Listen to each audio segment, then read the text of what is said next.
Hi guys, welcome back. I hope everyone's having a good week so far. I finished watching The Chosen um last night. I didn't realize it was only one season. I thought that it was um a lot further along. I don't know why I thought that, but um I liked it. It was confusing to say the least because I didn't I don't know, like I haven't read those parts in the Bible yet about Jesus. So it was a little confusing in that way. But I still there was something still a little bit like nice. I don't want to say magical. Like I feel like that's the word I want to use, but I almost feel like that's wrong. But it was kind of like magical when they did say specific verses from the Bible. And it almost reminded me of like when someone takes a movie or a book and they turn it into a movie. Yes, the book is always going to be better. There's more detail, it's just better. Just always, always. A book a movie cannot compete with a book. Like the book is just so much better. So, yes, the Bible, of course, that's the best. But sometimes it's nice to see certain things come to life visually, um, in like a movie or a show, or even like, the people that built a, replica of Noah's Ark in that state. I don't remember what state it's in the US, but um, like that would be kind of cool to see in person because it almost like reading about it, yes, but then seeing the actual like possible size of it would just be like kind of amazing. But I don't think that takes away from the Bible. I think that you need to, just like a movie that's been made from a book, you have to take the movie with a grain of salt. Just like the show The Chosen. I knew watching it that I could not say and think, oh, okay, this is in place of the Bible. No. Um, did I enjoy watching it? Yes. Did I take it with a grain of salt? Yes. Um, but I still enjoyed it. And, just like there's quite a few movies that I like that have been made from books. But let me tell you, always, the book always is better than the movie or show. Always, always, always, always. Um, but yeah, it was interesting. I was a little bummed that there was only one season on Netflix. I was a little disappointed, but that's okay. I still enjoyed watching it. So, and I have to say, I mentioned this recently that I watched the movie Jesus Revolution. It's based on a true story. I watched it on Netflix. It's about um, a Jesus movement that came through I think the 60s and 70s mainly. And I've been seeing a lot of videos online about something similar happening right now. And they're even doing baptisms in the water, whatever this place of water is in California that they did back in the 60s and 70s. Um, I forget what it's called, like Pirate Cove Bay, or I don't know, something like that. But I'm so, so happy that I watched that movie recently because it just made it even more like special when I'm seeing this stuff happening because I had a feeling. Because when I watched the movie very quickly in the beginning, I was like, wow, this is what it feels like right now. Like people are lost, people are searching, and they're searching in all the wrong places. And I went down the same path. So it's just beautiful to see it happening again. And as we know in history, this has happened quite a few times. There's other times. Isn't there something called like the Great Awakening or something that happened? Like, I don't remember what time frame it was, but it was hundreds of years ago, I think. Um, so, I mean, we know that God does this.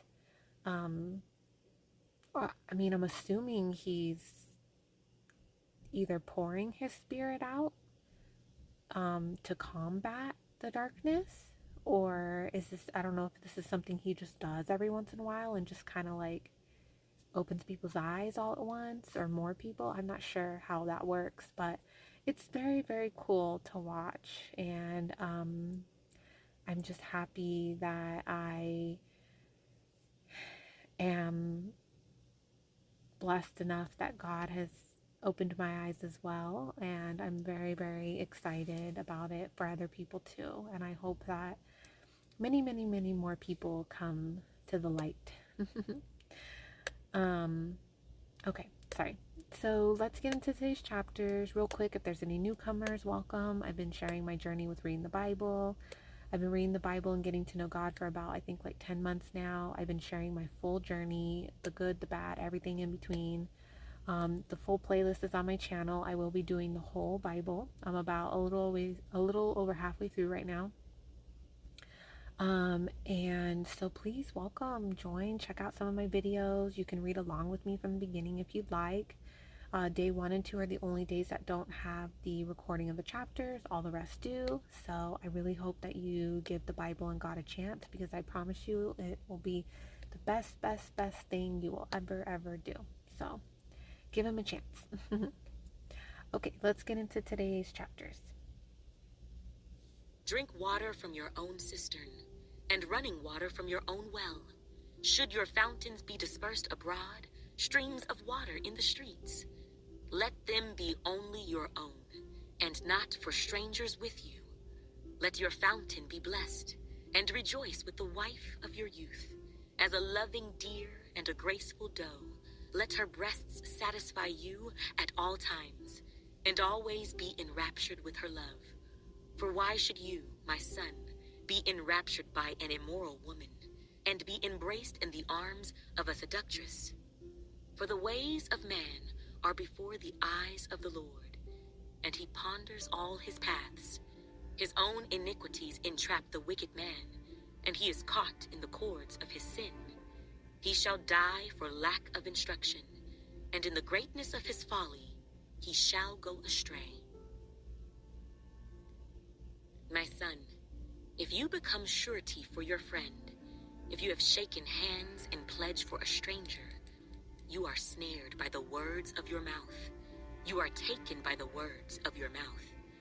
So do this, my son, and deliver yourself, for you have come into the hand of your friend.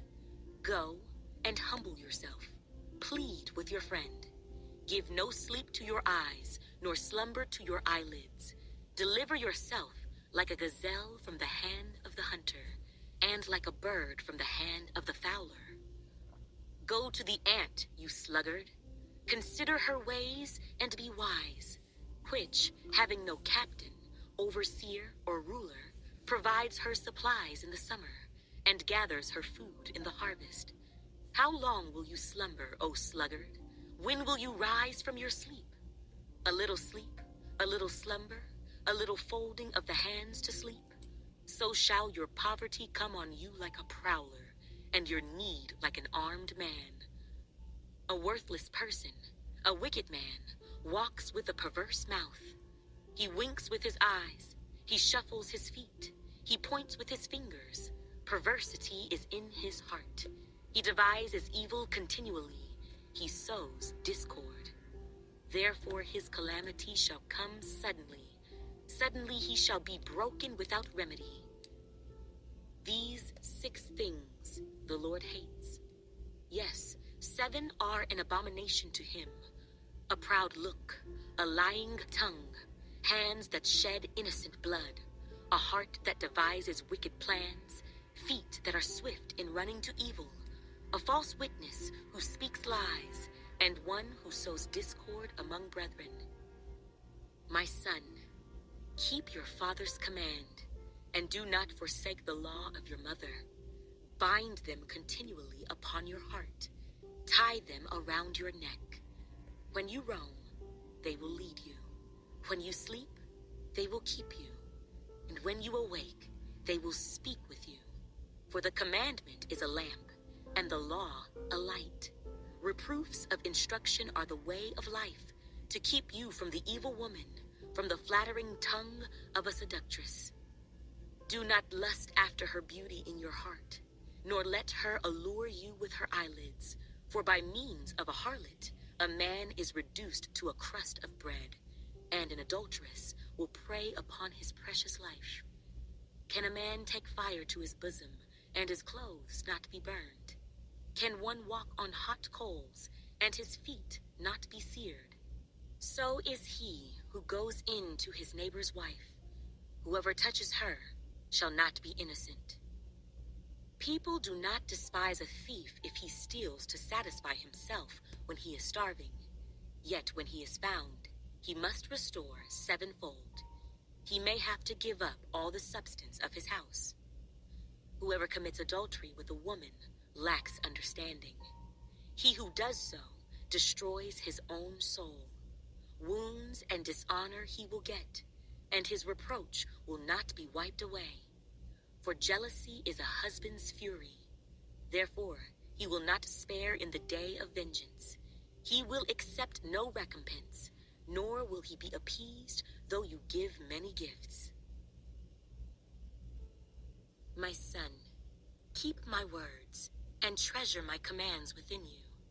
Keep my commands and live, and my law as the apple of your eye. Bind them on your fingers, write them on the tablet of your heart. Say to wisdom, you are my sister, and call understanding your nearest kin, that they may keep you from the immoral woman, from the seductress who flatters with her words. For at the window of my house I looked through my lattice, and saw among the simple, I perceived among the youths, a young man devoid of understanding, passing along the street near her corner, and he took the path to her house, in the twilight, in the evening, in the black and dark night. And there a woman met him, with the attire of a harlot, and a crafty heart. She was loud and rebellious, her feet would not stay at home.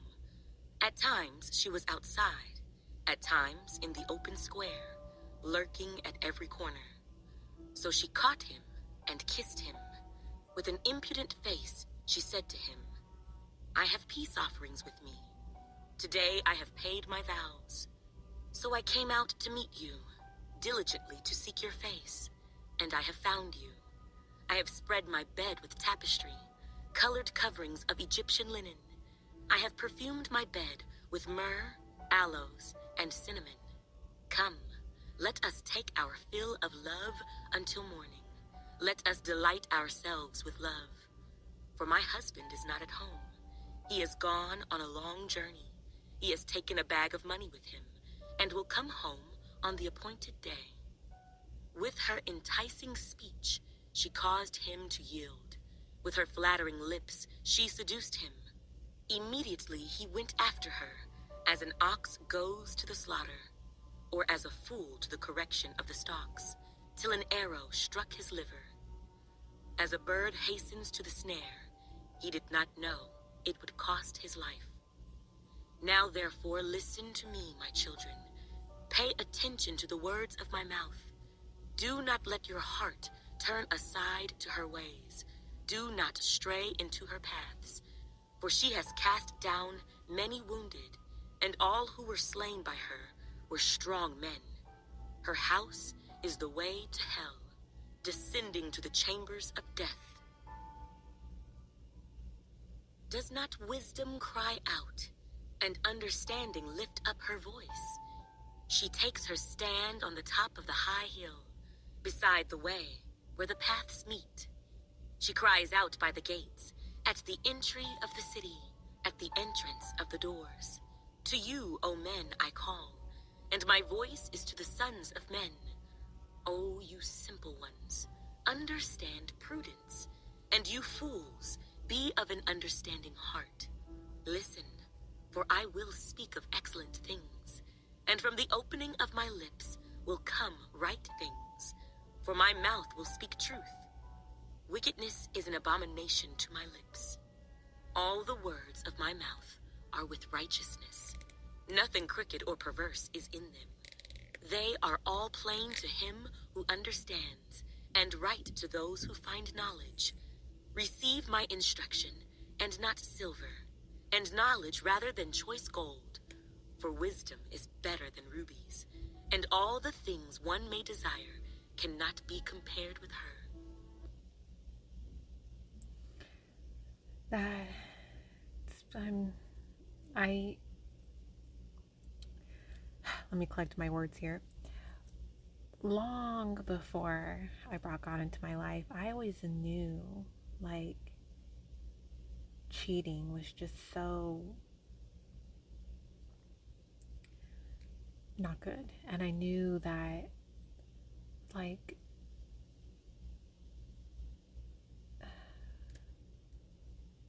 women that were like, like that were bad. But I will admit, in my 20s, after I moved away from my small town, I moved to the city. Um, I was lost. I was hurting. I had, you know, daddy issues, and I fell into the trap of it's cool to be, promiscuous, and um, I see now the beauty in having only one partner. But that was the path I had to go down, so I don't regret it. I don't like sit here and, oh, I regret that and I wish I didn't have to do that. No, the past is the past. I went through it. That's that. Um, but I definitely do. Me and my husband definitely plan on raising our daughter and any future children we have to raise them with God in their heart and in their life, and for them to know the Bible and have God in their heart, and for them to see, the beauty in saving yourself for one person and not going outside of that one person. Because if you are with God and you have a healthy marriage, a harlot or a seductress, you won't even care, because you know the worth and beauty of having a lifelong partner that God blessed you with. And I pray that for my daughter so much. I pray that she ends up, having God in her life, and I set her up for positivity and good and on a good path.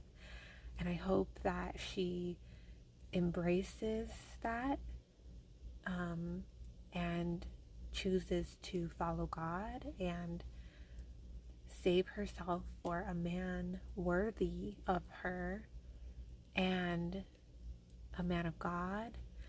Now, it's interesting though, because my husband, oh, sorry, I'm playing with my daughter's Big Bird toy. It's interesting though that the way my husband and I met. So, my mother in law, sister in law, father in law, they were all very worried about me before meeting me, because I wasn't a Christian. And my husband would tell them about how, like, I didn't believe in God, and I had like a pendulum or whatever that I got. Like, I was into all that new age stuff. But the devil convinced me it was like all good stuff. I saw the good in it. It was never dark to me, and I didn't realize what I was doing. Anyway, so, but, God sees far ahead. And now that I live with my in laws and I am a Christian now, and I'm getting to know God and reading the Bible and stuff, and I'm transforming through God, they see now and they're like, wow, like my mother in law straight up told me, she's like, you are an answered prayer. And she goes, they're all just like, wow, like look at what God's doing. God is like, they would have never ever, they told me they would have never ever guessed that I would be the one to bring my husband back to God. And it's been a chain reaction, actually, with some other people. They're now kind of seeking God. And it's just amazing to see when people say God works in mysterious ways. It's mysterious to us, but it's not mysterious to God. God knows what he's doing, and he sees way far ahead. And sometimes you have to just trust. Well, you always need to just trust God. But um, yeah, that was a huge eye opener for them to be more open minded to how God could be working in your life when I came along. Um, so yeah, it's pretty fascinating. So, anyways, well, I gotta get going, guys. But I will see you guys tomorrow for some more chapters. Bye.